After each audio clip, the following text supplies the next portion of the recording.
Create කරන්න කියලා.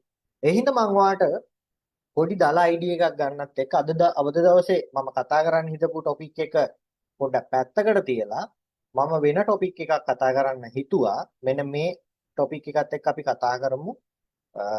එතකොට ඔයාට තේරුම් ගන්න පුළුවන් මම මොන වගේ ටයිම්ස් වලද ට්‍රේඩ් කරන්න ඕනි මොන වගේ ටයිම් වලද ට්‍රේඩ් වලට යන්න නැතුව මාකටිං අවුල් වෙලා ඉන්න ඕනි කියන එක ගැන. රයිට්? ඕකේ. ඉතින් සුපුරුදු විදියට මාකට් එක මේ විදියට තියෙනවා. මම මේක ඔයාලට තාම අලුත් හින්දා මම මේක දාලා ගන්නවා. post powerpoint. right. ඔන්න ඔය විදියට දාගත්තා. එතකොට මුලින්ම අපි කතා කරමු මාකට් එකේ කියන්නේ මේ forex trade කරද්දී අපිට හම්බෙනවා මාකට් එකේ සෙෂන් 3කට ට්‍රේඩ්ස් ගන්න පුළුවන්. right? ඒ කියන්නේ මාකට් එකේ සෙෂන් 3ක් තියෙනවා. මොනවාද මේ සෙෂන්? ඇයි මෙහෙම සෙෂන් තියෙන්නේ?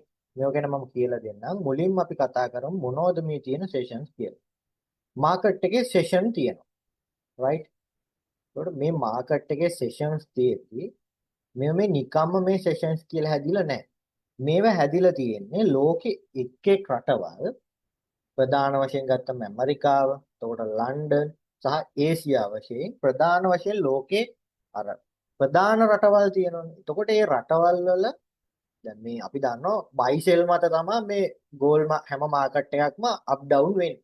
එතකොට මේ බයි සෙල් වෙන්න නම් මේක ඇතුලේ ගනුදෙනු වෙන්න එපා. එතකොට ලෝකයේ රටවල් වල ගනුදෙනු කරන වෙලාවල් තියෙනවා. හරි දැන් අපේ රටවල් වල ගත්තට පස්සේ උදේ 8ට බෑන්ක් ඇරියට පස්සේ 3 වෙද්දි බෑන්ක්ස් වහනවනේ. ඔයාලා දන්නවා. එතකොට ඒ අපේ ලංකාවේ උදේ 8 9 ගමුකෝ 9 ඉඳන් හවස 3 කියන ටයිම් පීරියඩ් එක ඇතුළත තමයි ලංකාවේ ගනුදෙනු වෙන ටයිම් එක. ඊට පස්සේ ගනුදෙනු වෙන්නේ නැද්ද කියලා අහන්න එපා. ඊට පස්සෙත් වෙනවා. හැබැයි විශාල වශයෙන් ගනුදෙනු වෙන ටයිම් පීරියඩ් එක මොකක්ද? අන්න අර කියන උදේ 9 ඉඳන් හවස 3 කියන ටයිම්. ඔය 9 ඉඳන් 3 කියන ටයිම් එකේ ආයෝක ෆිල්ටර් කරලා ගත්තට පස්සේ යම්කිසි වෙලා කියන්නේ ටයිම් පීරියඩ් එකක් එනවා. ඒ ටයිම් පීරියඩ් එක තමයි ලංකාවේ වැඩිම ගනුදෙනු වෙන සිද්ධ වෙන වෙලාව. සාමාන්‍යයෙන් අපිට ඒක ගන්න පුළුවන් දවල් 12 ඉඳන් 3 වගේ වෙනකන් ටයිම් එක. නේ? ඒ ටයිම් එකද වැඩිපුරම ගනුදෙනු වෙන්නේ. එහෙම කියන්න බෑ. මොකද මම ලංකාවේ බැංක් ඩීටේල්ස් මොනවද වෙන්නේ කියලා මම දන්නේ නැහැ. අතන මට ඒක ගැන අප්ඩේට් යන්නේ නැහැ. හැබැයි ලෝකේ අපි වගේ රටවල් තියෙනවනේ. ඒ කියන්නේ අපි වගේ රටවල් කියන්නේ අපි ඇවිල්ලා අයිති වෙන්නේ ආසියා මහද්වීපයට. ඒතකොට ආසියාතික රටවල් වල වැඩිපුරම ගනුදෙනු වෙන වෙලාවල් කියලා ලෝකේ සම්මත පිළිගැනීමක් තියෙනවා. ඒක හැදිලා තියෙන්නේ මෙන්න මේ ආසියා කියන රටේ, ඒ කියන්නේ ආසියා කියන රටවල් වල ආසියාතික රටවල් වල වැඩිපුරම ගනුදෙනු වෙන වෙලාවල් කියලා වෙලාවල් ටිකක් තියෙනවා. ඒ වගේම යුරෝප් කරේ. යුරෝපෙත් මේ වගේම එයාලගේ වැඩිපුරම ගනුදෙනු වෙන වෙලාවල් තියෙනවා. ඇමරිකාවෙත් මෙන්න මේ වගේ වැඩිපුරම ගනුදෙනු වෙන වෙලාවල් තියෙනවා. එතකොට මෙන්න මේ ගනුදෙනු වෙන වෙලාවල් සහ යම්කිසි තීරණාත්මක ටයිම් පීරියඩ්ස් තමයි අපි සෙෂන්ස් විදියට මාකට් එකේදී හඳුනගන්නේ. එතකොට ෆොරෙක්ස් මාකට් එක ගත්තට පස්සේ මෙන්න මේ විදියටම සෙෂන් 3ක් සහ අනු සෙෂන් සබ් සෙෂන් 3ක් යටතේ සෙෂන් 6ක් යටතේ මාකට් එක වැඩ කරනවා අපිට බලා ගන්න පුළුවන්.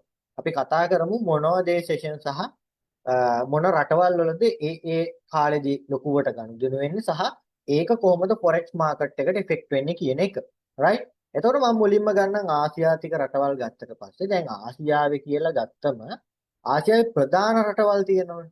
ඒ කියන්නේ ආර්ථික වශයෙන් ඉහළ ස්ථාවරත්වයක් ගොඩනගාගෙන තියෙන රටවල්. දැන් ලංකාව ගත්තා පස්සේ ලංකාවේ ඩොලර් බිලියන මිලියන ගණන් වලින් හැමදාම ගනුදෙනු වෙනවද? එහෙම ගනුදෙනු වෙන්නේ නැහැ. ඇයි? ලංකාවේ මං හිතන්නේ එච්චර ආදායමක් සහ වියදමකුත් නැතුව ඇති. ඩොලර් බිලියන ගණන් දවසකට මහා ලොකු ගාණක් වියදම් කරනවා. ඒ කියන්නේ ඩොලර් බිලියන 100ක විතර ගනුදෙනු වෙන්නේ නැහැ ලංකාවේ කොහොම කරත් දවසකට. හැබැයි දැන් වෙනත් රටවල් ගත්තොත් චීනය, ඉන්දියාව, right? ඒ වගේ රටක් ගත්තොත් ජපානය, කොරියාව මේ වගේ රටක් ගත්තොත් සාමාන්‍යයෙන් මහා දැවැන්ත මුදල් ප්‍රමාණයක් දවසක් ඇතුලේ ගනුදෙනු වෙනවා. එතකොට මෙන්න මේ සියලුම රටවල් ආසියාතික රටවල් වල මෙන්න මේ ගනුදෙනු වෙන සෙෂන් එක නැත්තම් ගනුදෙනු වෙන වේලාව අපි දක්ව ගන්නවා. ඒ කියන්නේ අපිට හඳුනා ගන්න පුළුවන් ටයිම් පීරියඩ් එක විදියට උදේ 5:30 ඉඳන් 9:30 කියන ටයිම් එකට මෙන්න මේ ආසියාතික රටවල් වල විශාල වශයෙන් ගනුදෙනු වෙනවා. එතකොට මේ කියන්නේ මම කියන්නේ ලංකාවේ ටයිම් එකෙන්. හරිද? එතකොට දැන් ලංකාවට 5:30 වෙනකොට චීනට 5:30 වෙන්නේ නැහනේ. එක්ක යායට 8:30 විතර වෙලා නැත්නම් යායට තාම 2 විතර වෙලා. ওই දෙකෙන් එකක්. මට ඔක හරියටම දැන් ලෝක ගෝලේ බලලා මේ පැත්තට කොච්චර දේශාංශ ගානක් තියෙදි කියලා කැල් කර කර කියන්න අවශ්‍යතාවයකුත් නැහැ. මට කියන්නත් බෑ දැන්. ඒකින්ද ඒක කැමති දෙයට හිතාගන්න. හරිද? හැබැයි ආසියාතික රටවල් වල වැඩිපුරම ගනුදෙනු වෙන වේලාව විදියට දීලා තියෙන්නේ මෙන්න මේ උදේ 5:30 ඉඳන් 9:30 වෙනකන් ටයිම් පීරියඩ් එක. ඉතින් අපිට මෙන්න මේ වෙලාව හඳුනා ගන්න පුළුවන් ඒසියන් සෙෂන් එක කියලා. රයිට්? ඔන්න පළවෙනි සෙෂන් එක අපිට forex වලදී හම්බ වෙනවා. උදේ 5:30 ඉඳන් 9:30 වෙනකන් ඒසියන් සෙෂන් එකක් ස්ටාර්ට් වෙනවා. ඔයාලා මතක ඇති මම ඔයාලට කිව්වා මාකට් එක ඕපන් වෙන්නේ 5:30ට කියලා. එතකොට මාකට් එක උදේම ඕපන් වෙන්නේ මොකෙන්ද? ඒසියන් සෙෂන් එකකින් තමයි මාකට් එක හැමදාම උදේට ඕපන් වෙන්නේ. දැන් හෙට මාකට් එක දැන් ඕපන් වුණාට පස්සේ හෙට සාමාන්‍යයෙන් ඔක උදේ 4ට 3:00ට 4ට විතර මාකට් එක ඕපන් වෙනවා. අපි දන්නේ ඒක හරියටම ටයිම් එකක් කියන්න බෑ මාකට් එක ස්ටාර්ට් වෙන්නේ මෙන්න වෙලාවට කියලා. ඒක තමයි අර ගනුදෙනු වෙන්න පටන් ගන්න වෙලාව මට කියන්න බෑනේ කාටවත් එක්ක කියන්න බෑ. හැබැයි නිශ්චිත වශයෙන්ම මෙන්න මේ මාකට් එක පටන් ගන්න එක ඒසියන් සෙෂන් එක පටන් ගන්නෙ උදේ 5:30 කියලා අපිට ගන්න පුළුවන්. සමහර කාලවලදී සමහර අවුරුදුවලදී මේක 6:30ට වෙනස් වෙනවා. 6:30 ඉඳන් 10:30 වෙනකන් වෙනස් වෙනවා. ඒක වෙන්නේ අර ඔයාලා දන්නවා මොකද්ද අධික අවුරුදු එහෙම පොඩි පොඩි සීන් කෑලි හින්දා මේක පොඩි පැයක ગેප් එකක් වෙනස් වෙන්න පුළුවන්. එතකොට මේ දවස්වල 5:30 9:30 අතරේ මාකට් එක මෙන්න මේ සෙෂන් එක සෝරි මේ දවස්වල 6:30 10:30 අතරේ මාකට් එක මෙන්න මේ සෙෂන් එක යනවා අපිට බලා ගන්න පුළුවන්. මම කියවර පැයක ગેප් එක. හැබැයි ඔයා පුරුද්දක් විදිහට 5:30 9:30 කියන එක යූස් කරන්න. ඔයාට ඒක ඩිලේ වෙනකොට ඒක බලාගන්නේ කොහොමද කියලා මම ඔයාට කියලා දෙන්න. රයිට්? එතකොට මෙන්න මේ ටයිම් එකේ තමයි ආසියාතික රටවල් වල විශාල වශයෙන් ගනුදෙනු වෙන්නේ. සහ සාමාන්‍ය වැදගත් තීරණ. කියන්නේ ඔය රටක තියෙනවනේ වැදගත් data. ඔයාලා දන්නවා ඇති රට ඕනම රටක තියෙන ඒ රටක ආර්ථිකය සම්බන්ධව data තියෙනවා. එතකොට මේ data රිලීස් කරන්න ඕනේ. ඇයි data රිලීස් කරන්නේ? ඒ data දිහා බලලා තමයි ඒ රටට යම්කිසි ආයෝජකයෙක් එයාගේ මුදල් ඉන්වෙස්ට් කරනවද නැද්ද කියලා තීරණය කරන්න. ඔයාලා දන්නවා ෂෙයා මාකට් එකෙත් එයාලගේ හැම annual report එකම අලුතෙන් එන දේවල් එතකොට මොකරි මීටින් එකක් තිබ්බනම් ඩිවිඩන්ඩ්ස් බෙදපු විදිය මේ හැම දේ ගැනම ෂෙයා මාකට් එක විසින් එයාලගේ කස්ටමර්ස්ලට නැත්නම් ක්ලයන්ට්ලට මේ ඩීටේල්ස් දෙනවා. ඇයි දෙන්නේ? ඒව දිහා බලලා තමයි තවදුරටත් මේකට ඉන්වෙස්ට් කරනවද නැද්ද කියන එකට එයාලා තීරණය කරන්නේ. එයාලා ගත්ත ඩිසිෂන් වලින් එයාගේ ඉන්වෙස්ට්මන්ට් එකට මොකද්ද වෙන්නේ කියන එක එයාලා බලනවා. එතකොට මෙන්න මේ ආසියාතික රටවල් වල විශේෂ තීන්දුව తీරන ගන්න ටයිම් එකත් මෙන්න මේ ටයිම් එකම තමයි. right? එතකොට ගොඩාක් වෙලාවට මේ data release වෙන ටයිම් අපිට බලා ගන්න පුළුවන් www.investing.com කියන site එකෙන්. මම ඔයාලට ඒක මෙහෙමම පෙන්නන්න. මේකට තව ගොඩාක් sites use කරන්න පුළුවන්. මම සාමාන්‍යයෙන් මෙන්න මේ investing.com කියන එක use කරනවා.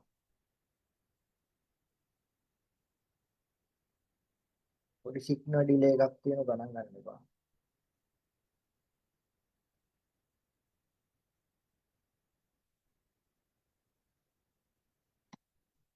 වීඩියෝ එක පොඩ්ඩක් ඕෆ් කරා නැත්නම් ඩිලේ එක තියෙන හින්දා දිගට.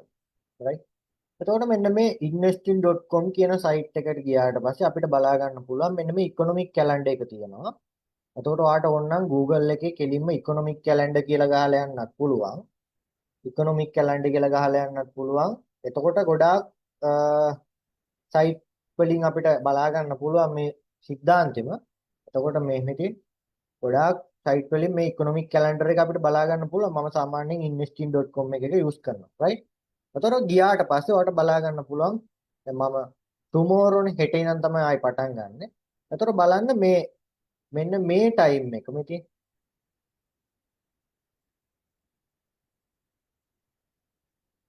එතකොට මෙන්න මේකෙන් අපිට පුළුවන් ඔය එක එක රටවල් වල විශේෂිත data එළියට එන වෙලාවල් සම්බන්ධව මෙන්න මේකෙන් බලා ගන්න පුළුවන්. right? ඔයාලට බලන්න පුළුවන් නම් ඔයා බලන්න මෙන්න මේ උදේ ටයිම් එක මේ 5:30 7 එතකොට 7:30 8:30 මේ බලන්න මං කර උදේ ටයිම් පීරියඩ් එකේ තමයි මේ අදාළ රටවල් බලන්න කොරියාව, චීනය, කොරියාව. එතකොට හෙට ඒ කියන්නේ ටුමෝ ඒ කියන්නේ සඳුදට මෙන්න මේ කොයින්ස් වල විශේෂිත ඩේටා එනවා. ඒ ඩේටා මොනවද කියලා මෙතනින් අපිට බලා ගන්න පුළුවන්. මේ තියෙන export data, import data, trade balance, houses price. ඒ කියන්නේ සියලු ඩේටා. හවලි කියන earning ගැන කතා කරගෙන ඇමරිකාවේ මිනිස්සෙක් පැයකට උපයන ආදායම් වාර්තාව බලලා මාසිකව මේ ඩේටා විදියට මේකට දෙනවා. ඒකෙන් අපිට බලා ගන්න පුළුවන් ඒ රටේ මිනිස්සෙක් කොච්චර දවසකට පැයකට හම්බ කරනවද කියලා. ඒක තීරණය වෙනවා ඊළඟට ඉන්වෙස්ට් කරන්න ඉන්න මිනිස්සු ටිකට. තේරෙනවද? එතකොට ඒ හින්දා මේ සියලු ඩේටා මෙන්න මේකෙදි අපිට බලා ගන්න පුළුවන්. එතකොට මේ ඩේටා දෙද්දිත් මෙන්න මේ ඩේටාස් වල මාකට් එකට කොච්චර ඒක ඇෆෙක්ට් වෙනවද කියන එක තීරණය වෙන්නේ මෙන්න මේකේ දීලා තියෙන තරු වලින්. දැන් මේ එක තරුවයි. තරු දෙකයි. සාමාන්‍යයෙන් තරු තුනේ නිවුස් එකක් කියලා කියන්නේ මාකට් එකට යම් කිසි මට්ටමක ලොකු බලපෑමක් කරන්න පුළුවන් කියන එක. ඒකට බලපෑමක් වෙයිද නැද්ද කියන එක තීරණය වෙන්නේ මාකට් එකට එන ඩේටා එකේ පොසිටිව් සහ නෙගටිව් භාවය මත. හැබැයි එන ඩේටා එක කොච්චර ප්‍රබලයිද කියලා මෙන්න මේ තරු ගාණෙන් අපිට බලා ගන්න පුළුවන්. right? එතකොට මේ විදිහට මේ රැය වෙනකම්ම තියෙනවා. එතකොට ඒකේ දැන් හෙට තියෙන ඒවා. එතකොට ඊළඟ වීක් එකේ නෙක්ස්ට් වීක් එකේම තියෙන ඒවා අපිට දවස ගානේ මේකෙදි බලා ගැනීමේ හැකියාවක් තියෙනවා. මේක කොහොමද යූස් කරන්න කියන එක අපි ඉස්සරහට කතා කරමු. දැනට මතක තියාගන්න එහෙම තියෙනවා. එතකොට මෙන්න මේ ටයිම් එකේ තමයි ඔන්න ඔය රටවල් වල විශේෂිත ඩේටා එළියට දෙන්නේ. right? එතකොට කවුරු හරි හිතන්න එපා අනේ දෙයියනේ මේ ඒසියන් සෙෂන් එක තියෙන උදේ 5:30 ඉඳන් 9:30 වෙනකම් විතරයි. එතකොට ඒ රටේ යම් කිසි දෙයකට අපිට ගනුදෙනු කරන්න පුළුවන් ඒ ටයිම් එකට විතරයි. එහෙම එකක් නැහැ. right? අපිට ඊට පස්සෙත් ගනුදෙනු කරන්න පුළුවන්. මාකට් එක බයි සෙල් එක දිගටම යන කොයිලාකක් නවතින්නේ නැහැ සිකුරාදා රෑ වෙනකම්. right? හැබැයි අර විශේෂිත ඩේටා රිලීස් වෙන්නේ මෙන්න මේ ටයිම් එකට. එතකොට මෙන්න මේ ආසියාතික රටවල් වල දැන් අපි දැනගන්න එපා ඒ ටයිම් එක විශේෂයෙන් අන්න අර කියන රටවල් වල දේවල් වලට ප්‍රමුඛත්වයක් දෙනවා නම් ඒ අදාළ කරන්සි පෙයාස් මාකට් එකේ ලොකු වොලිටිලිටි එකක්. ඒ කියන්නේ ගනුදෙනු වීම වැඩිවීමක් හෝ අඩුවීමක් වේගයෙන් දැක ගන්න පුළුවන් ටයිම් පීරියඩ් එකත් මෙන්න මේ ටයිම් පීරියඩ් එකම තමයි. එතකොට ඒ රටවල් වලට අදාළ කරන්සි පෙයාස් අපි ට්‍රේඩ් කරනවා. ඒ කියන්නේ උදාහරණයක් විදිහට JPY right JP වගේ JPI වගේ පෙයා එකක වා ට්‍රේඩ් කරනවා නම් JPI එතකොට මේ JPI කියලා කියන්නේ මොකද්ද? ජපනීස් යෙන් කියන එකනේ. එතකොට ජපනීස් කියලා කියන්නේ ඒ ආසියාතික රටක්. එතකොට ජපාන, එතකොට චයිනා CNY. එතකොට මෙන්න මේ වගේ පෙයාස් වල ලොකු වොලිටිලිටි එකක් මෙන්න මේ ටයිම් පීරියඩ් එකේ දකින්න පුළුවන්. ඒ කියන්නේ සාමාන්‍යයෙන් අපි කියන්නේ හොඳ ගනුදෙනු වීමක් මෙන්න මේ ටයිම් පීරියඩ් එක ඇතුලේ දකින්න පුළුවන්. එතකොට ඒ ටයිම්ස් වල මේ මාකට් එක හොඳට මූව් වෙනවා. ඒ කියන්නේ අනිත් ටයිම් වල මූව් වෙන්නේ නැතුව නෙවෙයි. ඒ ටයිම්ස් වලත් මූව් වෙනවා. හැබැයි ඒ ටයිම් එකේදී අන්න අර පෙයාස් වල ලොකු මූව්මන්ට් දැක ගන්න පුළුවන් කමක් තියෙනවා. ඇයි ඒ ටයිම් එකේ තමයි ඒ අදාළ රටවල් වල වැඩිපුරම ගනුදෙනු වෙන්නේ. right? පැහැදිලිද? එතකොට අන්නේ හින්දා ඒසියන් සෙෂන් එකේදී විශේෂයෙන් අපි JPY වගේ කරන්සි පෙයා එක ට්‍රේඩ් කරනවා නම් අපිට හොඳ මොමන්ටම් එකක් NZD right? එතකොට තව තියෙනවනේ NZD නිව්සීලන්ඩ් වල. එතකොට ඔයාට අග්ගාල මතක් වෙනෝනේ ආසියාතික රටවල් ටික. මෙන්න මේ ජපනීස් වෙන චයිනා CNY. අන්නේ පෙයාස් ටික ඔලුවට ගන්න. ආයේ මේක අමුතුවෙන් එක්ස්ප්ලেইন කරන්න ඕනේ. ඒ පෙයාස් වල ලොකු මොමන්ටම් එකක් මෙන්න මේ ටයිම් පීරියඩ් එකේදී දැක ගන්න පුළුවන්. ඒකට අපි කියනවා මොකක් කියලාද? ඒසියන් සෙෂන් එක කියලා. right. අපි යන් ඊළඟ. මේක ගැන මම තව ඩීප්ලි කතා කරනවා. දැනට පොඩි අයිඩියා එකක් ගන්න ඕනේ. right. ඊළඟට මෙන්න මේ දැන් 9:30ට අර කිවරුණානේ. ආයි 10:30ට 10:30 ඉඳන් 2:30 වෙනකම් 10:30 ඉඳන් 2:30 වෙනකම් ටයිම් එක අපි හඳුන්වනවා. sorry 10:30 ඉඳන් 1:30 වෙනකම්.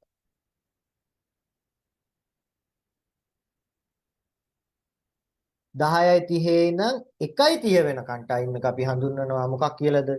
මේක තමයි ලන්ඩන් සෙෂන් එක. right? මේ ඒව අකුර මේ පොඩ්ඩක් මවුස් එකෙන් ලියද්දි පොඩ්ඩක් ඒක ලස්සනට ලියවෙන්නේ නැහැ. ලන්ඩන් සෙෂන් එක. ලන්ඩන් සෙෂන් එක කීයද පටන් ගන්නෙ? 10:30ට පටන් ගන්නවා. ඒක 1:30 වෙනකන් යනවා. right? එතකොට ලන්ඩන් සෙෂන් එක කියලා කියන්නේ මොකක්ද? ලන්ඩන් කියලා කියන්නේ එතකොට UK බේස් කරන්නේ මේ කියන්නේ. එහෙනම් අපිට අන්න ඔළුවට එනවා. මොකද්ද? පෙයා එක. GBP. GBP පෙයා එක ටක් ගාලා මතක් වෙන්න ඕන. මෙන්න මේ GB පෙයා එක සහ GBP පෙයා එකේ ක්‍රොසස් වල ලොකු මොමන්ටම් එකක් මෙන්න මේ ටයිම් පීරියඩ් එකේදී අපිට දැක ගන්න පුළුවන්. ඇයි ඒ? ඒක තමයි UK වල. එතකොට බ්‍රිටිෂ් පවුන්ඩ් ගත්තට පස්සේ එතකොට ෆ්‍රාන්ස් එතකොට ස්විස් ෆ්‍රාන්ස් වල මෙන්න මේ වගේ කොයින්ස් වල CHF කියලා කියන ස්විස් ෆ්‍රාන්ස් හරිද? එතකොට අන්නේ කොයින්ස් වල ලොකු මොමන්ටම් එකක් මෙන්න මේ ටයිම් පීරියඩ් එකේදී අපිට දැක ගන්න පුළුවන්. දැන් කවුරු හරි හිතන්නේ පප්පට උරු. දැන් මේ GBP විතරයි 10යි 30 1යි 30 වෙනකන් යන්නේ. එහෙනම් අපිට මේ අනිත් කොයින්ස් වලට ට්‍රේඩ් කරන්න බෑ ඒ ටයිම් එකේ. එහෙම එකක් නෑ. ඒ ටයිම් එකේ ඒ කොයින්ස් උත් දුවනවා. හැබැයි විශේෂයෙන් මෙන්න මේ යුරෝ වලට GBP වලට අර මම කිව්වේ ඒ රටේ වැඩිපුරම ගනුදෙනු වෙන වෙලාවල් මෙන්න මේ වෙලාව. සහ යම්කිසි විශේෂිත දෙයක් ඒ කියන්නේ විශේෂිත තීරණාත්මක නිවුස් එකක් එයාලගේ ඩේටා මොනවා හරි මෙන්න මේ ටයිම් පීරියඩ් එකේදී තමයි රිලීස් වෙන්නේ. එතකොට අපි විශේෂයෙන් අන්න ඒ වගේ කොයින් එකක් ට්‍රේඩ් කරන කෙනෙක් නම් දැන් ඔයාලා දන්නවනේ ඔයාලට ට්‍රේඩ් කරන්න ඕන තරම් පෙයාස් මේකෙදි හම්බෙනවා. ඔයාලනේ තීරණය කරන්නේ මම මොන පෙයාස් වලට ට්‍රේඩ් කරනවද කියලා. ඒතකොට මම සාමාන්‍යයෙන් XAU chart එකේ වැඩිපුර ට්‍රේඩ් කරනවා. හැබැයි මම වෙන chart වල ට්‍රේඩ් කරන්නේ නැහැ කියලා ගන්නෑ. මම GBP ට්‍රේඩ් කරන වෙලාවල් තියෙනවා. ඒතකොට NZD ට්‍රේඩ් කරන වෙලාවල් තියෙනවා මම. හරිද? එතකොට මම USH එක ට්‍රේඩ් කරන වෙලාවල් තියෙනවා. right? BTC ට්‍රේඩ් කරන වෙලාවල් තියෙන කොටින්ම. එහෙම තියෙනවා. එහෙම නෑනේ. ඉතින් ඔයාගේ ට්‍රේඩ්ස් ගනිද්දි එන්ටර් වෙද්දි ට්‍රේඩ් වලින් අයින් වෙද්දි මෙන්න මේ වගේ ගොඩාක් තැන්වලදී මේ සෙෂන් එක වැදගත් වෙනවා. ඒක වෙන්නේ කොහොමද කියලා මම ඉස්සරහට කතා කරන්න. දැන් තව මතක තියාගන්න ලන්ඩන් සෙෂන් එකේදී මෙන්න මේ පෙයාස් දෙකට වැඩිපුර අවධානයක් අපි යොමු කරනවා. සහ මේකට මේ පෙයාස් දෙකට වගේම මේකත් එක්ක පෙයා කරලා අපි ට්‍රේඩ් කරන අද කරන්සි වලත් ලොකු මොමන්ටම් එකක් දැක ගන්න පුළුවන්. ඊළඟට හවස 4:30 සොත්. දැන් මේක ලන්ඩන් සෙෂන් එක අපි කතා කරා කීයේ නේද?